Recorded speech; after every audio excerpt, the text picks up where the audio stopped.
جب تک وہ ان شرائط پر آمادہ نہ ہو یہ کام نہیں ہو سکتا۔ ساونٹو کچھ دیر خاموش رہا، پھر بولا، یہ تو ایسا معلوم ہوتا ہے جیسے تم ہر قیمت پر میری رقم حاصل کرنا چاہتے ہو۔ بے شک، مگر بدلے میں اس کا پورا نعم البدل بھی دینا چاہتا ہوں۔ میرا بھی یہی خیال ہے۔ ٹھیک ہے، میرا بیٹا کل صبح 6 بجے تک تمہارے پاس پہنچ جائے گا۔ اور میری شرائط کے بارے میں کیا کہتے ہو؟ مجھے منظور ہیں، میں اپنے بیٹے کو بتا دوں گا۔ وہ جانتا ہے کہ یہ معاملہ کتنا اہم ہے۔ اتنا کافی نہیں ہے، میں گارنٹی چاہتا ہوں کہ وہ قطعی طور پر میرا ہوگا، یا پھر یہ بات ختم کر دو۔ میں تمہیں اپنی گارنٹی دیتا ہوں۔ بہت خوب، اب مجھے کچھ رقم کی ضرورت بھی ہوگی۔ مجھے اس کے لیے رائفل اور بے شمار گولیاں خریدنی ہوگی۔ اسے ایسی رائفل چاہیے جو اس کے لیے موزوں ہو۔ وہ میری رائفل سے شوٹنگ نہیں کر سکتا، اس کے ہاتھ بہت لمبے ہیں۔ اس کی فکر مت کرو، میں نے اس کے لیے ویسٹرن اینڈ لیز کی رائفل خرید لی ہے، جو باقاعدہ آرڈر دے کر بنوائی گئی ہے۔ وہ اسے اپنے ساتھ لے کر آئے گا۔ ویسٹرن اینڈ لیز نیو یارک کے ٹاپ کلاس اسلحہ ساز تھے۔ ان سے آرڈر دے کر رائفل بنوانے میں کم سے کم $5000 خرچ ہوئے تھے۔ اگر ٹیموتو کے پاس ایسی رائفل ہے تو مجھے فکر کرنے کی ضرورت نہیں تھی۔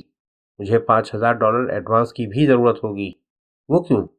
میں اپنا اسکول عارضی طور پر بند کر رہا ہوں، کچھ بل بھی چکانے ہیں، کھانے پینے کا سامان خریدنا ہے۔ تمہارے بیٹے کے علاوہ میں اپنے ذہن کے لیے کوئی اور مسئلہ نہیں رکھنا چاہتا۔ معقول بات ہے، بہت بہتر مسٹر بینسن، تمہیں $5000 مل جائیں گے، ساونٹو نے کہا۔ تو تمہارے خیال میں ٹیموتو بہترین نشانے باز بن سکتا ہے؟ تم خود ہی کہہ رہے تھے کہ یہ معجزات کا دور ہے۔ میں نے اس پر غور کیا اور اب مجھے بھی معجزات پر یقین آ گیا ہے۔ میں تم سے ایک آخری گفتگو کرنا چاہتا ہوں۔ کیا تمہارے پاس کار ہے؟ ہاں۔ تب تم آج رات میرے ہوٹل آؤ، 10 بجے تک، تمہیں رقم بھی مل جائے گی۔ میں نے آنے کا وعدہ کرتے ہوئے ریسیور رکھ دیا۔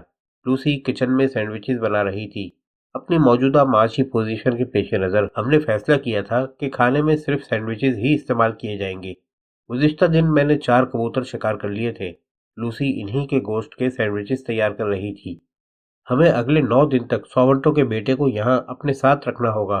مجھے اس کے ساتھ 18 گھنٹے محنت کرنی پڑے گی۔ ہم اسے اپنا خالی بیڈ روم دے دیں تو ٹھیک ہے؟ کیا اسے یہاں رکھنا ضروری ہے؟ لوسی بہت فکر مند نظر آ رہی تھی۔ مجھے اپنے والد کا کہا یاد آ گیا۔ وہ اپنی کامیاب شادی شدہ زندگی پر بہت فخر کرتے تھے۔ ایک مرتبہ ان کے اور والدہ کے درمیان کچھ جھگڑا ہو گیا تھا۔ اس جھگڑے میں میرے والد کو زیادہ باتیں سننی پڑی تھیں۔ جب میں اور وہ تنہا ہوئے تو انہوں نے اپنے دل کی بھڑاس نکالی۔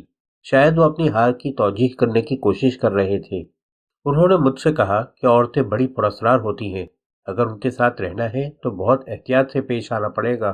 تم دیکھو گے کہ ایک اچھی بیوی زندگی کا مرکز ہوتی ہے، ہر چیز اس کے گرد گردش کرتی ہے۔ عورتوں کے خیالات ہم سے بہت مختلف ہوتے ہیں، ان کے خیالات کا احترام کرنا چاہیے، مگر ایسے مواقع بھی آتے ہیں جب ہم جانتے ہیں کہ ہم درست ہیں اور ہمیں بہرحال ایک کام کرنا ہے جس پر ممکن ہے وہ آمادہ نہ ہو، تو اس صورت میں 2 باتوں میں سے ایک کی جا سکتی ہے۔ یا تو تم لامتناہی وقت صرف کر کے اسے سمجھانے اور آمادہ کرنے کی کوشش کرو، یا پھر اپنی مرضی بجبر منوا لو۔ دونوں صورتوں میں کام ہو سکتا ہے۔ پہلے طریقے سے اسے احساس ہوگا کہ تم اس کی رائے کو بھی اہمیت دیتے ہو، مگر یہ کہ اس کی رائے غلط ہے، اور دوسرے طریقے سے ثابت ہوگا کہ گھر میں باس تم ہی ہو، تمہاری بات ماننا ضروری ہے۔ اور یہ بات اچھی طرح سمجھ لو کہ عورت اپنے شوہر کو باس دیکھنا پسند کرتی ہے۔ میرے پاس لوسی کو اپنی بات سمجھانے کا وقت نہیں تھا، چنانچہ مجھے ایک باس کا رویہ اختیار کرنا پڑا۔ ہاں، اس کا یہاں آنا ضروری ہے، میں نے زور دے کر کہا۔ ہمیں $50,000 کمانے کا موقع مل رہا ہے۔ جب تک وہ یہاں آ کر نہیں رہے گا تو ہمیں یہ رقم نہیں ملے گی۔ 9 دن کے بعد ہم دولت مند ہوں گے اور اسے فراموش کر چکے ہوں گے، چنانچہ اسے یہاں آنا ہی ہے۔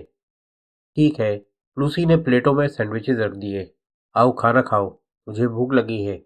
ہم صحن میں جا کر بیٹھ گئے، مگر مجھے یہ دیکھ کر مایوسی ہوئی تھی کہ اتنی دولت حاصل کرنے کی امید کے باوجود لوسی میں کوئی جوش، کوئی ولولہ پیدا نہیں ہوا تھا۔ ہم دونوں اپنی اپنی سوچ میں گم کھانا کھا رہے تھے۔ یہ پورا معاملہ ہی دیوانہ پن ہے۔ اچانک لوسی بول پڑی، اس میں کوئی نہ کوئی بات غلط ضرور ہے۔ اتنی بہت سی رقم، وہ موٹا بوڑھا آدمی، کیا تمہیں احساس نہیں ہوتا کہ اس سب کے پیچھے کوئی برائی چھپی ہوئی ہے؟ مان لیا کہ یہ دیوانہ پن ہے، تو کیا دیوانگی کی باتیں نہیں ہوتی؟ ایک دولت مند آدمی شرط لگاتا ہے کہ وہ تمہیں کیسے معلوم ہوا کہ وہ دولت مند ہے؟ لوسی نے میری بات کاٹی۔ بے وقوفی کی باتیں مت کرو، اس نے مجھے $50,000 کے 2 بانڈ دکھائے تھے۔ تم کیسے کہہ سکتے ہو کہ وہ جعلی نہیں تھے یا چرائے نہیں گئے ہیں؟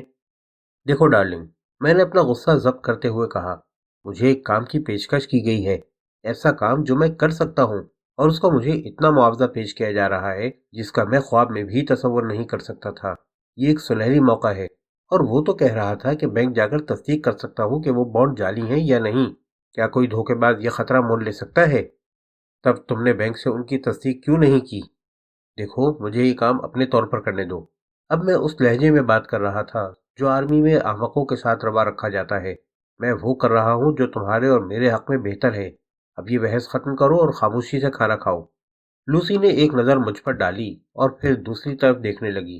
ہم دوبارہ کھانے کی طرف متوجہ ہوئے، مگر میری بھوک ختم ہو گئی تھی۔ لوسی سے بھی سینڈوچز نہیں کھائے جا رہے تھے۔ وہ اٹھ کھڑی ہوئی اور یہ کہہ کر کہ وہ دوسرا بیڈ روم ٹھیک کرنے جا رہی ہے، چلی گئی۔ میں اپنی جگہ خاموش بیٹھا سوچتا رہا، یہاں تک کہ ساونٹو سے ملنے کے لیے جانے کا وقت آ گیا۔ میں امپیریل ہوٹل جا رہا ہوں، میں نے لوسی سے کہا۔ ساونٹو کچھ ضروری گفتگو کرنا چاہتا ہے، 11:30 بجے تک واپس آ جاؤں گا۔ گزشتہ 12 ماہ میں کبھی اسے اس سنسان مقام پر تنہا چھوڑ کر نہیں گیا تھا۔ میں جانتا تھا کہ وہ اکیلے میں ڈر جاتی ہے۔ میں اپنے آپ پر غصہ کر رہا تھا کہ ساونٹو سے ملاقات کا وقت مقرر کرتے ہوئے مجھے اس کا خیال کیوں نہیں آیا۔ ٹھیک ہے، جاؤ، میں تمہارا انتظار کروں گی۔ لوسی نے مسکرانے کی کوشش کی۔ دیکھو ڈارلنگ، میرے لیے اس کام کی بہت اہمیت ہے۔ میں نے لوسی کو گھسیٹ کر گلے سے لگا لیا۔ میں تم سے بہت محبت کرتا ہوں۔ مجھے تم سے ڈر لگنے لگا ہے۔ میں نے تمہیں ایسا پہلے کبھی نہیں دیکھا۔ تمہیں مجھ سے ڈرنے کی کوئی ضرورت نہیں ہے، میں نے نرمی سے جواب دیا۔ میں جلد واپس آنے کی کوشش کروں گا۔ جب میں امپیریل ہوٹل پہنچا تو 10 بج کر چند منٹ ہوئے تھے۔ ساونٹو 14ویں منزل پر اپنے سوٹ کی بالکنی میں بیٹھا تھا۔ آنے کا شکریہ، اس نے کہا۔ تمہیں اپنی خوبصورت بیوی کو اکیلے چھوڑنا پڑا ہوگا، مجھے اس کا خیال کرنا چاہیے تھا۔ کوئی بات نہیں، میں نے جواب دیا۔ تم نے اپنے بیٹے سے بات کر لی؟ کوئی بیکار بات نہیں، کیوں؟ ساونٹو مسکرانے لگا۔ مجھے اب یقین ہو گیا ہے کہ تم مجھے مایوس نہیں کرو گے۔ تم نے اپنے بیٹے سے بات کر لی؟ میں نے دوبارہ پوچھا۔ وہ ایک فرما بردار لڑکا ہے، ساونٹو نے جواب دیا۔ جیسا میں کہتا ہوں کرتا ہے۔ ہمیں تمہاری شرط منظور ہے، 27 تاریخ کی شام تک وہ تمہاری ملکیت رہے گا۔ تم یہی چاہتے تھے نا؟ ہاں، میں نے سگریٹ سلگاتے ہوئے کہا۔ تمہیں مجھ سے کچھ اور تو نہیں کہنا ہے؟ اب میں سمجھ سکتا ہوں مسٹر بینسن کہ جنگل میں گھنٹوں تک تنہا چھپے بیٹھے رہنا اور دشمنوں کو شکار کرنے کا انتظار کرنا تمہارے لیے کیسے ممکن ہوا۔ ساونٹو نے مجھے غور سے دیکھا، پھر بٹوے سے نوٹ نکالے۔ یہ وہ $5000 ہیں جو تم نے مانگے تھے۔ میں نے نوٹ لے کر جیب میں رکھ لیے۔ کیا تمہاری بیوی کے کچھ رشتہ دار ہیں؟ اس نے پوچھا۔ اس بات کا تم سے کیا تعلق؟ میں سوچ رہا تھا کہ جب تک تم میرے بیٹے کو نشانہ بازی سکھاؤ تب تک وہ اپنے کسی عزیز کے گھر چلی جائے تو اچھا ہے۔